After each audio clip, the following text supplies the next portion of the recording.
Sahabat beriman, munculnya Dajjal merupakan salah satu tanda dari beberapa tanda kiamat kubra atau hari akhir. Sebagaimana diketahui bahwa Dajjal adalah pembawa fitnah terbesar di muka bumi. Sebelum kemunculannya akan ada sejumlah musibah besar yang menimpa umat manusia sebagai ujian bagi mereka. Rasulullah Shallallahu Alaihi Wasallam dalam sabdanya telah mengingatkan kaum muslimin mengenai sosok Dajjal. Bahkan beliau menjelaskan ciri-cirinya, kemampuan yang dimiliki, fitnah yang ia bawa, dan lain sebagainya. Berikut ini ciri-ciri munculnya Dajjal menjelang hari kiamat yang perlu kita waspadai.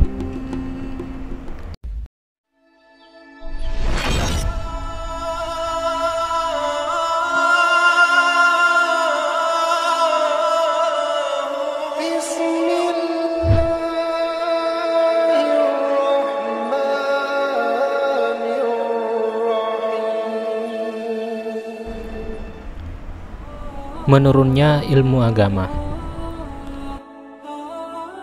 Rasulullah Shallallahu Alaihi Wasallam bersabda, Dajjal akan keluar ketika agama berkurang dan ilmu merosot. Hadis riwayat Ahmad, Ibnu Khuzaimah, Abu Ya'la, dan Hakim. Umat manusia siang malam akan disibukkan dengan urusan duniawi, sehingga tidak ada waktu untuk menimba ilmu agama. Akibatnya para penghafal Al-Quran dan hadis akan semakin berkurang. Ini adalah tanda awal kemunculan Dajjal. Manusia lupa akan Allah Subhanahu wa Ta'ala. Rasulullah Shallallahu Alaihi Wasallam bersabda, Dajjal tidak akan keluar hingga manusia lupa mengingat Allah. Hadis riwayat Ahmad. Manusia tidak lagi mengingat Allah Subhanahu wa Ta'ala sebagai pemberi kehidupan. Mereka bahkan beranggapan bahwa apa yang mereka miliki saat ini merupakan hasil kerja keras mereka sendiri, sehingga manusia akan lupa jika Allah Subhanahu wa Ta'ala lah sebaik-baik tempat kembali. Dilanda kelaparan. Hadis dari Abu Umamah bahwa Rasulullah Shallallahu Alaihi Wasallam bersabda, akan terjadi malapetaka selama 3 tahun sebelum Dajjal keluar, yaitu manusia ditimpa kelaparan. Pada tahun pertama, Allah Subhanahu wa Ta'ala memerintahkan langit untuk menahan sepertiga air hujannya dan menyuruh bumi menahan sepertiga tanamannya. Pada tahun kedua, Allah menyuruh langit menahan 2/3 air hujannya dan menyuruh bumi menahan 2/3 tanamannya. Kemudian pada tahun ketiga, Allah menyuruh langit untuk menahan seluruh air hujannya sehingga tidak ada hujan yang turun dan menyuruh bumi menahan semua tanamannya sehingga tidak ada tanaman yang tumbuh. Dengan demikian, semua tanah atau lahan akan rusak kecuali yang dikehendaki Allah. Dikatakan bagaimana manusia bisa hidup di zaman itu. Mereka membaca tahlil, takbir, tasbih, dan tahmid. Hal itu dilakukan agar mereka diberi makanan. Hadis riwayat Ibnu Majah, Ibnu Khuzaimah, dan Hakim. Musim paceklik melanda. Asma binti Yazid al-Ansari meriwayatkan bahwa ia bersama Rasulullah Shallallahu Alaihi Wasallam di rumahnya. Lalu beliau bersabda, selama 3 tahun sebelum Dajjal keluar, langit menahan sepertiga hujannya dan bumi menahan sepertiga tanamannya. Pada tahun kedua, langit menahan 2/3 hujannya dan bumi menahan 2/3 tanamannya.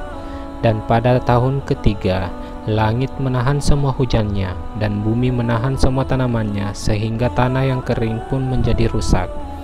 Hadis riwayat Ahmad dan At-Tabrani. Banyaknya para pendusta.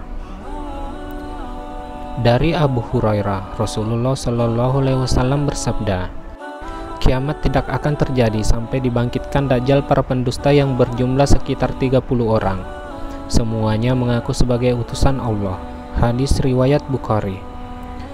Sebagaimana yang kita ketahui bersama bahwa saat ini banyak sekali orang-orang yang memanfaatkan ayat-ayat suci Al-Quran dan hadis Nabi Shallallahu Alaihi Wasallam demi kepentingan pribadi mereka. Tidak jarang pula kita saksikan di media sosial ataupun di televisi, orang-orang aneh mengaku mendapat bisikan dari Allah Subhanahu wa Ta'ala untuk menyampaikan wahyu. Pembunuhan merajalela, kekacauan, harta melimpah, dan banyak fitnah bertebaran. Abu Hurairah meriwayatkan bahwa Rasulullah Shallallahu Alaihi Wasallam bersabda, kiamat tidak akan terjadi sampai muncul Dajjal sebanyak 30 pendusta yang semuanya mengklaim bahwa dirinya utusan Allah, harta melimpah ruah, fitnah muncul, dan Al-Haraj serta Al-Maraj. Seseorang bertanya, apa Al-Haraj itu ya Rasulullah? Beliau menjawab, pembunuhan, pembunuhan, pembunuhan. Hadis riwayat Ahmad. Saat ini kekacauan dan fitnah seperti tak terbendung lagi. Pembunuhan di mana-mana. Membunuh manusia seolah-olah lebih ringan daripada membunuh seekor nyamuk. Perebutan harta bisa menimbulkan perang antar saudara. Inilah akhir zaman. Ciri-ciri munculnya Dajjal yang sudah diingatkan oleh Rasulullah Shallallahu Alaihi Wasallam. Wallahu a'lam bishawab.